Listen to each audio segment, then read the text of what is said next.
OP1, drift to 2-3 in position. How copy? Over.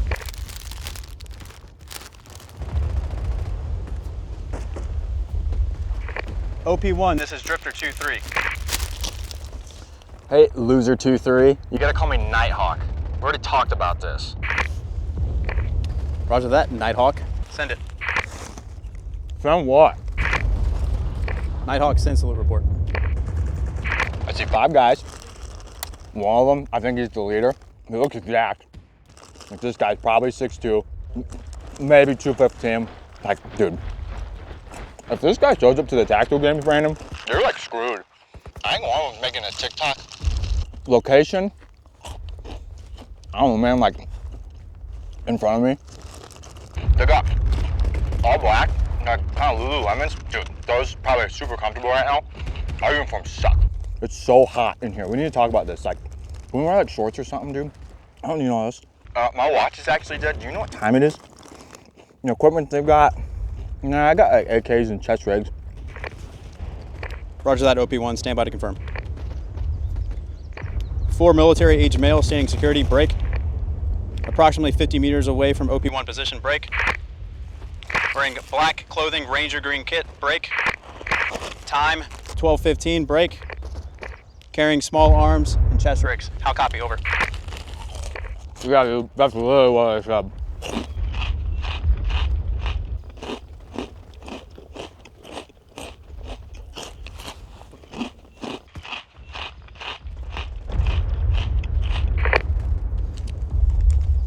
Is he eating Cheetos? Are you eating hot Cheetos right now?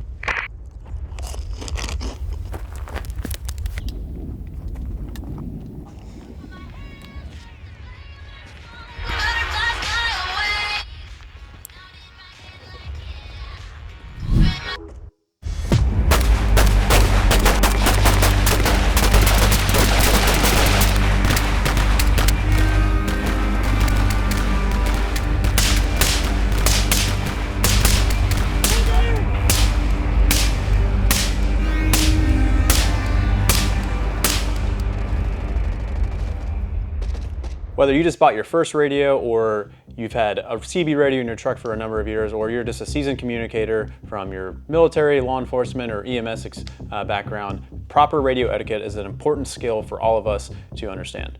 During my time as a communicator on the teams in MARSOC, I've had firsthand experience from real-world deployments and in training to make me realize how important proper radio etiquette actually is. Even working with some of the most highly trained individuals in the world, when outside stressors come into play or just other things are going on, we all make mistakes, even on something as simple as this topic like basic radio etiquette. Now in this video, we're going to talk about the principles of radio etiquette. We're going to talk about the fundamentals of just operating a radio, and we're going to go into some of the basic lingo or things that you say on a radio per se. And Alex is going to help me demonstrate some of the things. Now, the reason why this is so important is really for 3 reasons, in my opinion. As prepared citizens, we want to expand our capabilities, not just with what type of guns we own and the different types of guns that we're able to shoot, but we also want to expand things like our communication capabilities.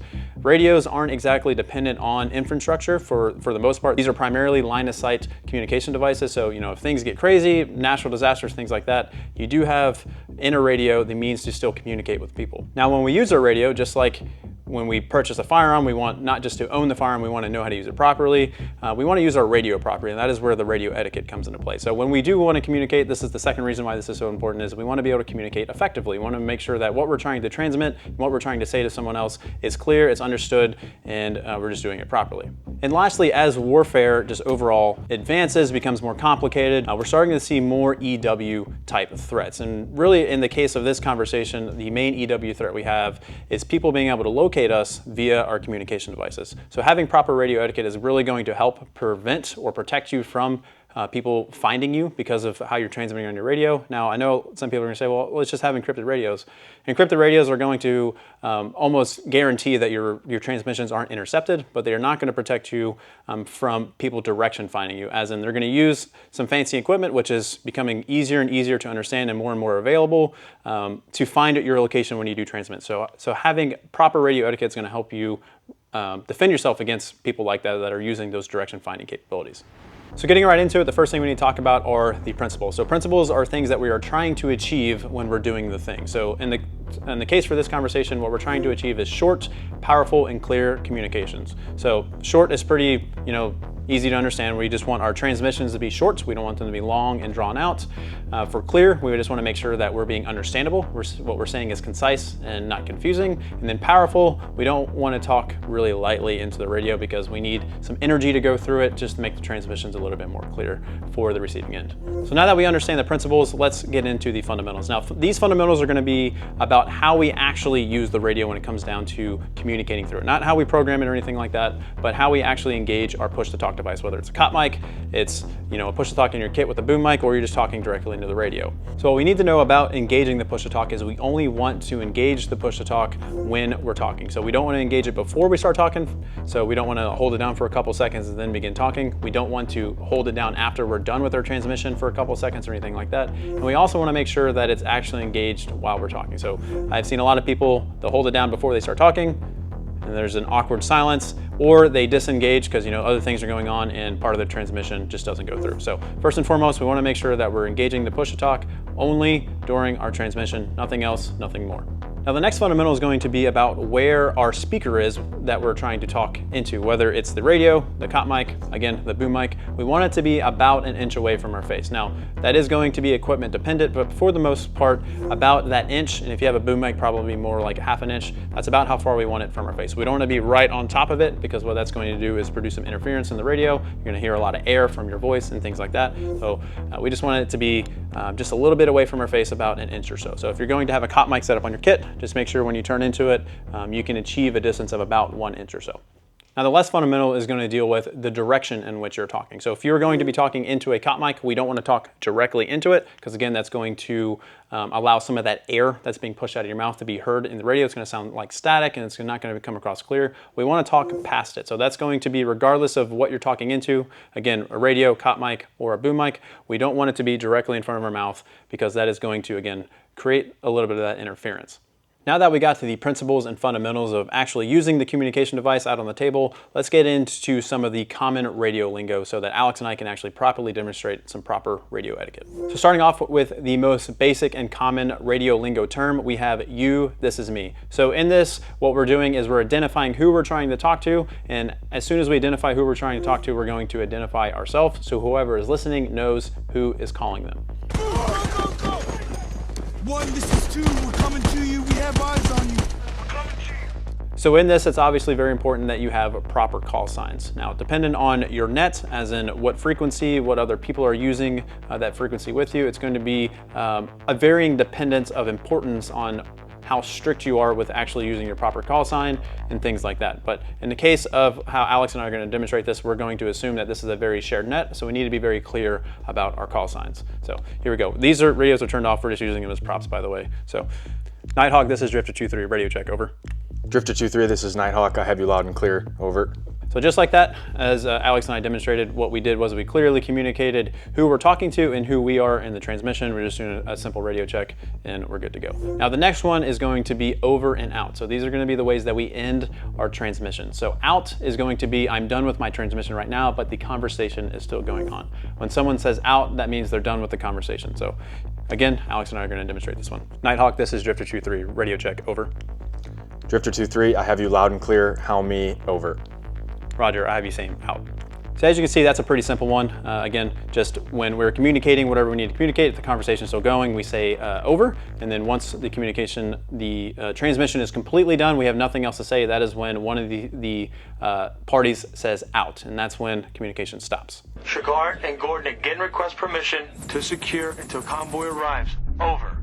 Now in that example, you also heard some of the radio check examples. This is also a very important one for just ensuring that your communication methods are working properly. So in that example, we asked for a radio check. This is just checking that our radios work.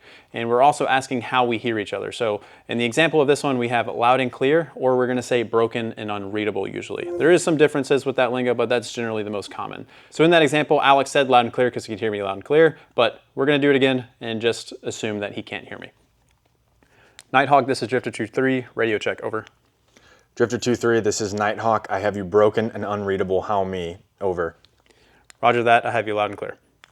So it'll just be something like that. So In the case of when you're saying something is broken and unreadable, sometimes that can be physical interference, that can be a problem with the communication device, maybe not enough power or something like that. But you do want to make clear to the other station that they are not transmitting clearly, because maybe they have to transmit something more important in the future and they don't know that they're being, broken and unreadable. So you want to make sure that they know so they can assess what's going on and fix their equipment. And sometimes the problem is on the receiving end, but we always blame the distant end, by the way. Now, the next word we're going to talk about is something I'm sure you guys are all aware of, and that is just Roger. This is just an acknowledgement term that's very simple to understand, and it's almost in every single radio transmission, and Alex and I are going to demonstrate it just in case you guys don't understand it. So, Nighthawk, this is Drifter 23. I have 3 military H males moving northbound on the MSR. Over. Drifter 23, Nighthawk, Roger, out. So as you can see, it's very simple. I just passed some information to Alex here, and he just said Roger, and then once I hear Roger, he said out. I knew he had it loud and clear, and we're good to go. Now on the other end of the spectrum, you have the opposite of that, which is say again. Now generally we're going to use this term instead of words like repeat or anything like that, just to avoid some, overlap with some military things. So with say again, we're basically just asking the other station to repeat the information so we can better understand it. So here's the example. Nighthawk, this is Drifter 23. We have 3 military-age males moving northbound on the MSR. Over. Drifter 23, Nighthawk, say again, over. Roger that, Nighthawk. We have 3 military-age males moving northbound on the MSR. Over. 2-3, Nighthawk, Roger, out. Just like that. It's pretty simple. Again, you're just asking for the station to repeat the information. Another term that is very similar to Roger is copy. So we've actually used it a couple times already, an example, but generally when we use copy over Roger, it's when we're needing to record information of some kind. So if someone gives me a directive and I understand the directive, that's when I'm going to generally say Roger that. But if they're giving me information that I need to write down or record, I'm generally going to say copy as my affirmation to the other station that I have received and recorded the information. Nighthawk, this is Drifter 23. We have 4 vehicles parked outside the building. How copy? Over. 2-3, Nighthawk, solid copy, out. So generally when copy is being used, the station that is passing the information is going to ask the other station to copy the information. So at the end of my transmission, I said, how copy? This is basically insinuating or implying to the other station that they need to copy down the information that I'm about to transmit. And then when they respond, when he says copy and out, that means I know he's got the information and he says out. Now sometimes when important information is being passed that needs to be copied down, sometimes the opposite station will then repeat the information back to the initial station just to verify the information and just to double down on ensuring that the information is correct, basically. Now, a couple other confirmation terms are going to be affirm and negative. These are very common. You've probably heard it 1,000 times in the movies, depicting people talking on the radio and things like that. And it's extremely simple. We don't even need to demonstrate it. It's someone is asking you a question and you're just saying yes or no to the answer. We don't generally say yes or no by themselves on the radio. We're going to say something that has a couple syllables just to make sure that it's clear when it goes across. So yes and no, 1 syllable, sometimes can be misunderstood based on how clear communications or unclear they are. So we want to say something that 2 things that sound very different. So affirmative and negative, or affirm and negative, are 2 very different things. So if I'm asking someone something, is this true or not? They're going to say affirm or negative. It's pretty simple. Now, a term that's a little less basic is going to be the term break. This is going to be very, very important to ensure that when we need to communicate something that's long, a lot of information, that we keep our communications short. 5-6, we flight 2 are overhead. We are contact the friendlies, the frogmen, moving from south to north, and tally the individuals. They are taking contact from the north. Again, the longer our transmissions are, the easier it is for our adversary to find us when they have direction finding capabilities. So if we're going to be communicating something that's long and drawn out, we need to include breaks in the transmission. So basically, we just want to make sure our communications are between 3, 5, maybe 8 seconds. It's really going to be dependent on the EW threat that you're dealing with. If you know there's no threat, you can have longer communications. But if you know your adversary does have that direction finding capability, maybe your communications need to be down to 2 or 3 seconds. This is going to limit their ability to find the signal that's being transmitted and find your location. Nighthawk, this is Drifter 23. Stand by for salute report. Break. Size 5 mams. Break. Activity patrolling. Break. Location downtown. Break. Unit local militia. Break. Time now. Break. Equipment, small arms only. Over. Drifter 2-3, Nighthawk copies all, out. So just like that, just an example, that was just a very basic salute report we just kind of made up on the spot. But for each piece of information that is very important, we're going to do a break afterwards. So what I don't want to do is if I'm transmitting something that's long, that is all important. Generally, anything we say on the radio needs to be, just important information only. We don't want to try and push too much information to the other station that is important, so they can, we don't want to make it too difficult for them to copy down what they need to know, basically. So if you need to use that term break, just try and segment what you're saying into chunks. That's very important, and not cramming too much information into a single transmission. Now, one of the last terms we're going to talk about is station calling. So this term is basically used when the station that is transmitting, their transmission is received and heard by another station, but that station did not hear who it is that was doing the transmission. So in the case of the civilian world, when we're using frequencies that are shared by a lot of people, or even in the military or EMS or something like that, it's very, very important for us to understand who is doing the transmitting and who is also receiving that transmission. So we don't want to get lazy and avoid the call signs, because that's just not really good for anyone. It's not proper radio etiquette. So in the case of this, again, station calling is going to be used when I hear your transmission, but I didn't hear who you were, so I'm going to ask or confirm that I received your transmission, but I need you to verify who you are. So here we go with the example. Nighthawk, this is Drifter 2-3. We have 3 MAMs moving on the MSR. How copy? Over. Station calling, Nighthawk copies all, say again, call sign, over. Roger that, Nighthawk. This is Drifter 2-3. Over. So just like that, very simple. I gave Alex a transmission. He understood the transmission, he copied it down, but he needed to hear who it was that was transmitting again. So I just acknowledged that he received my transmission, and then I gave him my call sign again. It's pretty simple. Now the last word we're going to talk about is correction. So this is going to be used when you make a transmission and you have misinformation in, or you said something incorrectly or said something by accident. So generally this is going to be used when you end your transmission with how copy. So you're waiting for the other station to verify what you said. They verify what you said, but then it was incorrect. Either they repeated it back to you incorrectly, or you initially said it incorrectly. You're then going to start the next transmission with correction, basically. You're going to make sure that they know that there's a correction needed in what information you're trying to transmit. Nighthawk, this is Drifter 2-3. We have 3 MAMs moving northbound on the MSR. How copy? Over. 2-3, Nighthawk copies 4 MAMs moving northbound on the MSR. Over. Nighthawk, this is Drifter 2-3. Correction, 3 military age males moving northbound on the MSR. How copy? Over. 2-3, Nighthawk, roger that, copy all, out. So just like that, very simple, very easy to use. Now, if you are a little bit worried about, talking on a radio properly, don't worry about it. This sounds complicated if you've never done it before, but just a little bit of practice, and obviously you don't need radios to practice this thing. You can just listen to people doing it, and then, or just, talk to a friend one-on-one, and you'll get this down pretty quickly. This is pretty simple. And now something that Alex did a really good job of during our examples is making sure that these transmissions were short by not using a bunch of extra words or unneeded language. What he was saying was clear, it was concise. I understood what he was trying to say. Now, how short you can be with the other station is going to be very dependent on, basically your relationship with that individual. How well do they talk on radio? How well do they understand things? And in this case, Alex knows that, I used to do radio things for a living. He knows that I understand lingo pretty well, and he can basically talk in just lingo, and I'll catch on to it.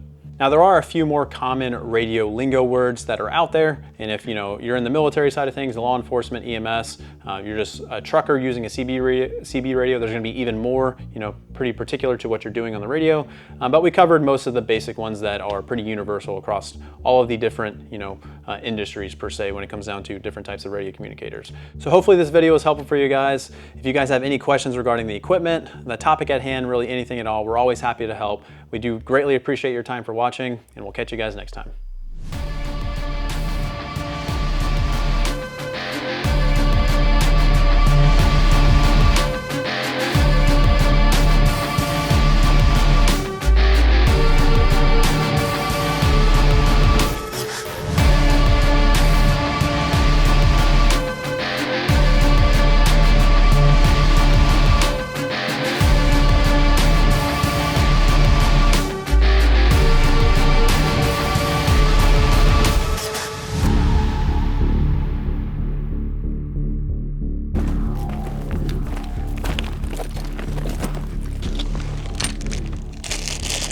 Knew it.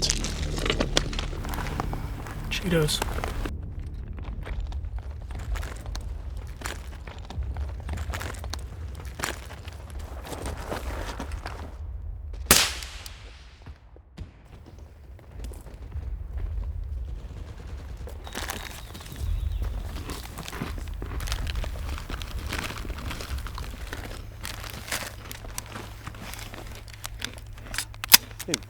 Big red 40 guy?